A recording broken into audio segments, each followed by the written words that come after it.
Hello everyone, welcome to my channel. मैं हूं सुरभि और आज की इस वीडियो में हम क्लास 12 साइकोलॉजी की विजुअल गाइड को देखने वाले हैं। यहाँ पर हम सारे ही चैप्टर्स को पढ़ेंगे और ये जो होगा ये डिटेल्ड रिवीजन होगा और यहाँ पर ये बहुत ही क्विक रिवीजन होगा। तो जल्दी जल्दी चैप्टर्स को कवर करेंगे लेकिन सारे ही चैप्टर्स होंगे और यहाँ पर विजुअल्स का यूज़ हम करने वाले हैं और देखते हैं कि इस विजुअल गाइड के पास ऑफर करने के लिए हमारे पास है क्या। लेकिन यहाँ पर आपको चैनल के लिए सब्सक्राइब करने को बोला जा रहा है और ये आप करोगे, है ना, क्योंकि आपको मैं बहुत ही अच्छा पढ़ाने वाली हूँ। क्योंकि इस गाइड में है 985 पेजेस, बहुत सारा कंटेंट।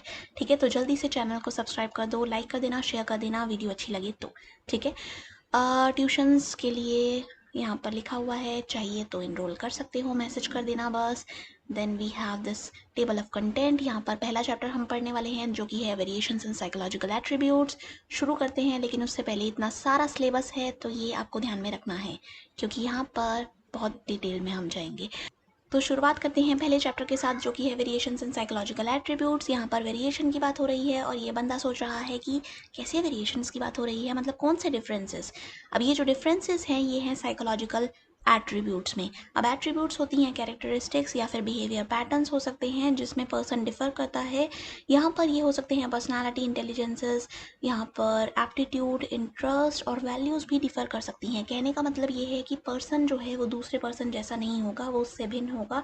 और ये भिन्नता जो है ना, ये नेसेसरी है, ये ज़रूरी है। क्यों? क्योंकि अगर सब सेम होंगे तो मज़ा नहीं आएगा, इंटरेस्टिंग नहीं लगेगा। और psychology is about knowing people, तो आपको जानने की इच्छा ही नहीं होगी क्योंकि अदर पर्सन तो आपके जैसा ही है ना। तो डिफरेंसेस होंगे तो आप जानना भी चाहोगे, इसीलिए यहाँ पर वेरिएशंस हमारे पास हैं। और इंडिविजुअल डिफरेंसेस जो कि आपका पहला टॉपिक है वो क्या कहता है, ये कहता है डिस्टिंक्टिवनेस है, डिफरेंसेस हैं, वेरिएशंस हैं लोगों की कैरेक्टरिस्टिक्स में, उनके बिहेवियर पैटर्न्स में। तो ये दो जो बंदे हैं ये एक जैसे नहीं है, ये एक दूसरे से डिफरेंट हैं। यहाँ पर मैं साइकोलॉजिकल और फिजिकल दोनों ही तरीके के एट्रीब्यूट्स की बात कर रही हूँ और ये सारे ही एक दूसरे से भिन्न हैं और सारे ही यूनिक। तो individual differences is about uniqueness, it is about acknowledging कि हाँ हम डिफर करते हैं and we are okay with that difference. ठीक है, देन यहाँ पर इसको ऐसे देखो कि ओके ये बंदा है, ये इससे डिफरेंट है। क्यों? क्योंकि ये जो पैटर्न है ना पीछे, ये इसके एट्रीब्यूट्स को दिखा रहा है। एक को समझो, ये है पर्सनालिटी, ये है इंटेलिजेंस, ये है वैल्यूज़, ये है एप्टीट्यूड, ये है कुछ और एट्रीब्यूट।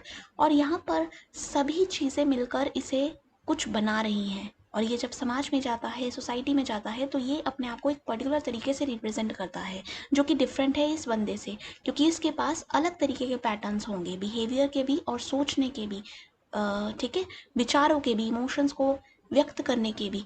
हर एक चीज़ में ये जो लोग होंगे वो डिफरेंस को दिखा रहे होंगे। तो जस्ट लाइक फ्लावर्स, पीपल भी डिफरेंट हैं और they have their own combination which is unique combination of traits या फिर कैरेक्टरिस्टिक्स आप इन्हें बोल सकते हो। और ये जो वेरिएशंस है ना, लाइक ये जो लोग हैं ये अलग अलग कलर के हैं, तो ये वेरिएशंस दिखा रहा है। ये वेरिएशंस नेचुरल है और ये एग्जिस्ट करता है विद इन ऑल स्पीशीज़। आपको ह्यूमंस में ही वेरिएशंस नहीं देखने को मिलेंगे, आपको और भी स्पीसीज़ में हमें ये वेरिएशंस देखने को मिल जाएंगे। तो वेरिएशन हो गया नेचुरल एंड ये एग्जिस्ट करता है विद इन ऑल स्पीशीज़। आप इस चीज़ को ऐसे याद कर लो कि यहाँ पर ये जो डाइसेस हैं ये एक जैसी नहीं होंगी। हर बार आप इसको जब रोल करोगे तो ये अलग पैटर्न दिखाएगी और ये जो अलग पन दिखा रही है ना, ये जो भिन्नता दिखा रही है, वो चीज़ हमारी वेरिएबिलिटी में आ जाएगी, वेरिएशंस में आ जाएगी, इंडिविजुअल डिफरेंसेस में आ जाएगी। साइकोलॉजिकल ट्रेड्स यानी मानसिक हमारी जो कैरेक्टरिस्टिक्स होती हैं वो भी डिफ़र करती हैं। हो सकता है कोई एक तरीके का हो सकता है कोई दूसरे तरीके का हो, लेकिन डिग्री का फ़र्क भी हमें यहाँ देखने को मिलेगा। ठीक है, सो यहाँ पर look at the value of dice. यहाँ पर ये ऑल डिफरेंट हैं तो ये भी साइकोलॉजिकल ट्रेड्स में डिफरेंस को दिखा रहा है। ट्रेट व्यू जो है बिहेवियर का वो कहता है कि बिहेवियर की बात करते हो, अच्छा ठीक है कर लो, लेकिन क्या तुम्हें पता है कि ये पर्सनल ट्रेट्स से शेप होते हैं। लाइक पर्सन के अंदर कुछ कैरेक्टरिस्टिक्स होती हैं, तो ये है पर्सन और इसके अंदर कुछ कैरेक्टरिस्टिक्स हैं जो कि है 1 2 3 4। अब ये वाली जो कैरेक्टरिस्टिक्स है ना वो इसे शेप करेंगी। वो जो कैरेक्टरिस्टिक्स होंगी ना ये स्टेबल होंगी, ये रिलेटिवली स्टेबल होंगी और ये इसको शेप करेंगी एक पर्टिकुलर तरीके से। ये जो व्यू है ये ट्रेट अप्रोच है, जबकि जो दूसरा व्यू है वो है सिचुएशनिज्म। ये कहता है कि बिहेवियर, अच्छा बिहेवियर तो यार सिचुएशन या फिर सर्कमस्टांसेस से इन्फ्लुएंस्ड होता है। यानी एक पर्टिकुलर सिचुएशन अगर है तो पर्सन अलग तरीके से बिहेव करेगा, आप सिचुएशन बदल दो पर्सन दूसरी तरीके से बिहेव करेगा। तो यहाँ पर पीपल जो है वो एक्ट कर रहे हैं डिफरेंटली डिपेंडिंग ऑन किस सिचुएशन में वो हैं। For example in classroom setting person is going to behave differently as compared to home environment, right? So यहाँ पर factors हैं within that situation जो कि influence करेंगे और person के behavior को एक particular तरीके का बना देंगे। जैसे कि इस image में देखो, ये जब यहाँ देख रहा है तो यहाँ पर अलग तरीके की situation है, तो this person is going to behave differently, और जब ये यहाँ देखेगा तो he is going to behave differently। और यहाँ पर ये यही चीज़ दिखा रहा है बड़ा ही सैड होकर, ना जाने क्यों। अब अगला टॉपिक जो है वो है कि हमारा यहाँ पर ये जो रेनबो है ये क्या दिखाएगा, ये दिखाएगा एट्रीब्यूट्स को। अब एट्रीब्यूट्स क्या थे, ये थी साइकोलॉजिकल कैरेक्टरिस्टिक्स, ये थी पर्सनालिटी, इंटेलिजेंस, एप्टीट्यूड, वैल्यूज़, है ना, इंटरेस्ट। और हर एक कलर को समझो कि ये ना एक एट्रीब्यूट है, और ये जो कलर है ना ये मेजरेबल है। Like you can see that ये ना एक पर्टिकुलर तरीके की इंटेंसिटी लिए हुए है, ये थोड़े ब्राइट कलर्स हैं, है ना। तो यहाँ पर ये मेजरेबल है, तो ईच कलर रिप्रेजेंट कर रहा है एक मेजरेबल साइकोलॉजिकल एट्रीब्यूट।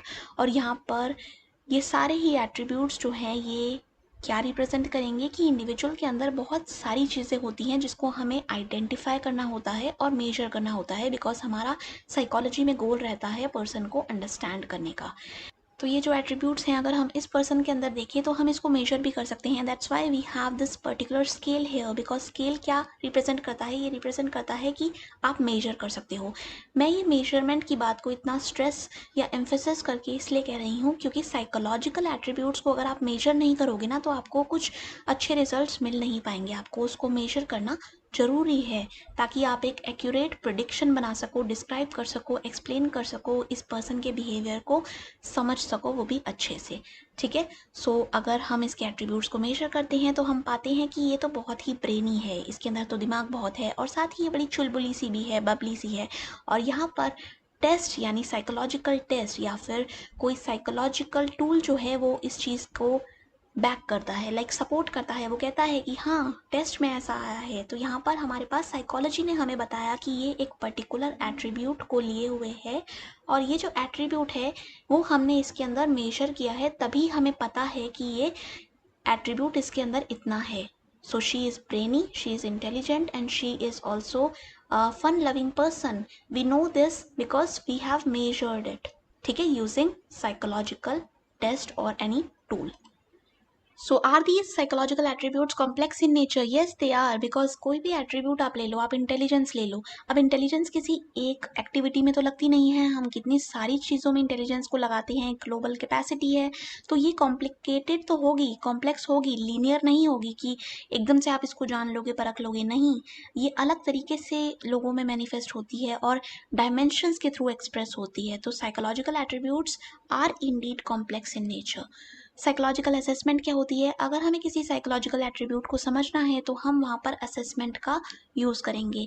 तो साइकोलॉजिकल असेसमेंट क्या होगा, यहाँ पर हम मेजर करेंगे, इवैल्यूएट करेंगे किसी भी साइकोलॉजिकल एट्रीब्यूट को, और यहाँ पर ये जो एट्रीब्यूट्स होंगे ये बहुत ही साइंटिफिकली मेजर किए जाएंगे। साइकोलॉजी जो अप्रोच लगाएगी वो कॉमन सेंसिकल नहीं होगी, वो ऐसी होगी कि आप साइंटिफिकली जानना चाहोगे ऑब्जेक्टिवली कि यार ये पर्सन है कैसा। अब अगर मैं पर्सनैलिटी जानना चाहती हूँ तो I can not randomly say that कि अरे यार ये तो बड़ा ही डाउन टू अर्थ पर्सन है, या ऐसा ही है, ये तो बाहर जाना पसंद करता है, नहीं करता, मतलब ना कोई बेस नहीं है उस बात का। अगर आप उसका टेस्ट करो, देन इवैल्यूएट करो, साइंटिफिकली इस चीज़ को अप्रोच करो, तब आप टेस्ट के स्कोर के बेस पे ये कह सकते हो कि अच्छा इस पर्सन में तो एक्सट्रोवर्जन है, उस चीज़ की डिग्री ज़्यादा है, और तभी ये बाहर जाना एंजॉय करता है, लोगों से बात करना एंजॉय करता है। और ये चीज़ आपको कई सिचुएशंस में दिखेगी, तभी साइंटिफिक मेथड का होना ज़रूरी है, साथ ही मेजरमेंट एट्रीब्यूट की होना ज़रूरी है, क्योंकि अगर मेजरमेंट नहीं हो रही तो आप नहीं जान पाओगे कि पर्सन कौन सा ट्रेट कैसे दिखा रहा है, कैसे उसके अंदर वो है। और इससे हमें पता लगता है, एक्सप्लेनेशन मिलती है उसके बिहेवियर के रीज़न की, एंड ऑल्सो डिस्क्रिप्शन मिलता है कि वो बिहेव करता कैसे है, ठीक है। तो साइकोलॉजिकल असेसमेंट हमें काफ़ी ज़्यादा जानकारी देती है पर्सन के बिहेवियर पैटर्न्स के बारे में, उसके एट्रीब्यूट्स के बारे में, और ये सब होता है जब हम इवैल्यूएट करते हैं, मेजर करते हैं using scientific methods, common sensical knowledge नहीं। बट हम असेसमेंट करें क्यों, लाइक व्हाट्स द गोल, क्या है, क्यों करें हम इतनी मेहनत। ये इसलिए होगी क्योंकि हम पर्सन के ट्रेड्स को जानना चाहेंगे, हम जानना चाहेंगे ना कि पर्सन आखिर कौन से कैरेक्टरिस्टिक्स को ज़्यादा दिखाता है, ताकि हम उसके फ्यूचर बिहेवियर को समझ सकें। और अगर फ्यूचर बिहेवियर अच्छा है तो बहुत ही अच्छी बात, लेकिन अगर अच्छा नहीं आ रहा प्रिडिक्शन तो हम उसमें थोड़ा बहुत चेंज ला सकें, इंटरवेंशंस को प्लान कर सकें, इम्प्रूवमेंट्स को सजेस्ट कर सकें। तो असेसमेंट ना अच्छी होती है क्योंकि ये पर्सन के बारे में काफ़ी ज़्यादा जानकारी देती है, उसकी फ्यूचर परफॉर्मेंस के बारे में और उसकी प्रेजेंट सिचुएशन के बारे में भी। We can also evaluate their abilities, behaviours, qualities. इस बंदे में क्या क्या क्वालिटीज़ हैं, कैसे बिहेवियर पैटर्न्स हैं, क्या क्या एबिलिटीज़ ये रखता है, और ये सब हम सिस्टमैटिक टेस्टिंग प्रोसीजर्स के थ्रू ही कर पाएंगे। सिस्टमैटिक यानी एक सिस्टम फॉलो होगा, ऐसी नहीं कि कुछ भी हो रहा है, एक प्रोसीजर चलेगा जो कि साइंटिफिक होगा in nature. Then we have two type of assessment, एक है फॉर्मल, एक है इनफॉर्मल। तो फॉर्मल वर्ड ही कह रहा है कि आप यहाँ पर ना थोड़े से स्ट्रक्चर्ड रहो, जैसे ना यहाँ पर आपका जो अप्रोच होगा वो स्ट्रक्चर्ड रहेगा, वो कंसिस्टेंट रहेगा, ऑब्जेक्टिव रहेगा, स्टैंडर्डाइज रहेगा। तो यहाँ पर ना एक तरीके की यूनिफॉर्मिटी है कि हम एक पर्सन को जानना चाहते हैं और उसके लिए जो भी हम तरीके अपनाएंगे वो इस पर्सन के लिए भी सेम होंगे, वो दूसरे पर्सन के लिए भी सेम होंगे, क्योंकि हम एक स्पेसिफिक टेस्ट वहाँ पर लगा रहे हैं जो कि स्टैंडर्डाइज्ड है। स्टैंडर्डाइज्ड मतलब कि यहाँ पर पर्सन को जानने के लिए हम जो टूल लगाएंगे उस टूल के लगाने के प्रोसीजर से लेकर इंस्ट्रक्शन के प्रोसीजर तक, स्कोरिंग के प्रोसीजर तक, सब कुछ जो है वो यूनिफॉर्म होना चाहिए, सेम होना चाहिए, सिमिलर होना चाहिए। ऐसा नहीं है कि आप इसके लिए फेवरेटिज्म दिखा रहे हो, ये अलग तरीके से ट्रीट हो रहा है, कोई दूसरा दूसरे तरीके से ट्रीट हो रहा है और आप कह रहे हो कि हमने तो दोनों के अंदर के एट्रीब्यूट्स को जान लिया। नहीं, आप ऑब्जेक्टिव तरीके, आप अपनी सब्जेक्टिव बायस, आप अपने ऐसे डाटा को यहाँ पर नहीं यूज़ कर सकते जिससे आप कंटेमिनेट कर दो, गंदा कर दो उसके डाटा को, आपको समझ ही ना आए कि ये बंदा आखिर है कैसा, ये ऐसा क्यों कर रहा है। आपको ऑब्जेक्टिव रहना पड़ेगा, स्टैंडर्डाइज प्रोसीजर्स का यूज़ करना पड़ेगा, स्ट्रक्चर्ड मैनर में यहाँ पर आप ये असेसमेंट करोगे और ये कंसिस्टेंट रहेगी अक्रॉस डिफरेंट असेसर्स। देन आती है इनफॉर्मल असेसमेंट। यहाँ पर ये जो है ये इनफॉर्मल है, तो यहाँ पर एज सच कोई स्ट्रक्चर खास है नहीं, यहाँ पर आप अपने पर्सनल जजमेंट का यूज़ करते हो, आप देखते हो कि ये पर्सन इस सिचुएशन में कैसे बिहेव करता है, आप एक सब्जेक्टिव अकाउंट बनाते हो कि अच्छा ये है इसके पैटर्न्स, और ठीक है समझ आ गए, हम इसको जानते हैं अब थोड़ा थोड़ा। लेकिन ये ना स्टैंडर्डाइज्ड नहीं है क्योंकि ये वेरी कर सकता है फ्रॉम पर्सन टू पर्सन। अभी मैं इसको देख रही हूँ तो मेरी अप्रोच डिफरेंट है, कोई दूसरा पर्सन इसे अपनी अप्रोच से देखेगा तो वो इसे डिफरेंट पाएगा। तो this is very subjective in nature. यहाँ पर ना हर कोई एक यूनिक पर्सपेक्टिव रखेगा, जबकि यहाँ पर वो चीज़ नहीं होगी। अब कुछ एट्रीब्यूट्स की बात कर लेते हैं। सबसे पहला है intelligence, then we have interest, personality, values और एप्टीट्यूड, जिसका नाम मैं पहले ले चुकी हूँ। और यहाँ पर ये बच्चा इनको ध्यान से देख रहा है इसीलिए क्योंकि अब ये सब कुछ हम पढ़ने वाले हैं। And these are 5 psychological attributes जो कि आपको याद करने हैं। तो सबसे पहला एट्रीब्यूट आता है इंटेलिजेंस। ये होती है ग्लोबल कैपेसिटी, क्या करने की, समझने की, अपने सिचुएशन को, अपने चैलेंज को रैशनली थिंक करने की, राइट और रॉन्ग की सेंस को समझने की। देन फाइनली रिसोर्सेज को इफेक्टिवली यूज़ करने की जब भी चैलेंज आए तो यहाँ पर आपके पास चैलेंज आया, आपने समझा, जाना, डिसीजन लिया, क्या डिसीजन सही था, क्या गलत था, और उसके अकॉर्डिंग आपने रिसोर्सेज को यूज़ किया ताकि आप उस चैलेंज को फेस कर सको, सिचुएशन को सॉल्व कर सको अगर वो अच्छी नहीं है तो यहाँ पर आप प्रॉब्लम को समझ रहे हो और साथ ही सॉल्यूशन भी ढूंढ रहे हो। ये जो एक कॉम्पिटेंस है ना, ये कॉग्निटिव लेवल की कॉम्पिटेंस जो कि जनरल कॉग्निटिव कॉम्पिटेंस है, इसको आप मेजर कर सकते हो यूजिंग इंटेलिजेंस टेस्ट। यहाँ पर जो सेकंड एट्रीब्यूट है वो है हमारा एप्टीट्यूड। एप्टीट्यूड पर्सन का पोटेंशियल होता है फॉर एक्वायरिंग स्किल। तो यहाँ पर पर्सन का पोटेंशियल है किसी स्किल को एक्वायर करने का, और अगर उसे स्किल मिल जाए तो हम ये कह सकते हैं कि ये पर्सन इस फील्ड में अच्छा करेगा, लेकिन इसको ट्रेनिंग देनी पड़ेगी तो तभी इसको सक्सेस मिल पाएगी। तो यहाँ पर एप्टीट्यूड जो टेस्ट होते हैं उसके थ्रू हम प्रिडिक्ट करते हैं कि पर्सन सक्सीड हो जाएगा अगर उसे राइट ट्रेनिंग दी जाए तो। क्यों? क्योंकि उसके अंदर पोटेंशियल एग्जिस्ट करता है उस स्किल को पाने का। Then we have interest here. तो यहाँ पर हमारे पास इसका मतलब होता है कि पर्सन की प्रेफरेंस क्या है, वो क्या करना चाहता है।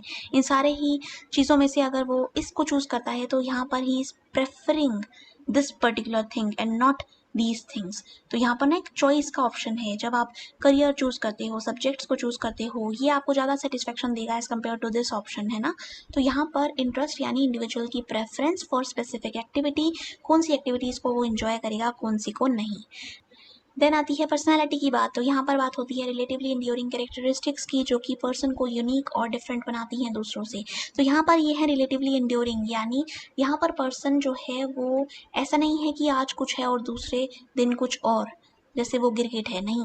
यहाँ पर पर्सन जैसा कल था वैसा ही आज है। क्यों? क्योंकि उसके पर्सनैलिटी में कंसिस्टेंसी है, एक जैसा यहाँ पर उसका व्यवहार है, उसके थॉट्स के पैटर्न हैं, उसके इमोशंस के एक्सप्रेस करने के पैटर्न्स हैं। तो ना कैरेक्टरिस्टिक्स इन जनरल उसकी सिमिलर रहती हैं अक्रॉस डिफरेंट सिचुएशंस।